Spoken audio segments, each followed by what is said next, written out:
Hi குட்டீஸ்.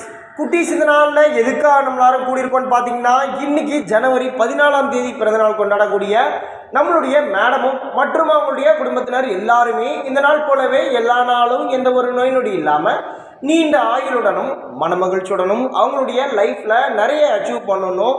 அது மட்டும் இல்லாமல் மேடம்க்கும் அவங்களுடைய குடும்பத்தினர் எல்லாத்துக்கும் அந்த இறைவனுடைய ஆசீர்வாதம் பரிபூர்ணமாக கிடைக்கணும்னு சொல்லி மனதார பிரார்த்தனை பண்ணிக்கலாம் குட்டீஸ். அது மட்டும் இல்லாமல் இன்றைக்கி மேடமுடைய பர்த்டே, அதுவுமா நம்ம ஆல் தி சில்ட்ரன் குழந்தைகள் சார்பாக அவங்களுக்காக ஒரு பர்த்டே விஷஸ் பண்ணலாமா குட்டீஸ்? ஓகே குட்டீஸ், எல்லாரும் மேடம்க்கு விஷ் பண்ணுங்கள்.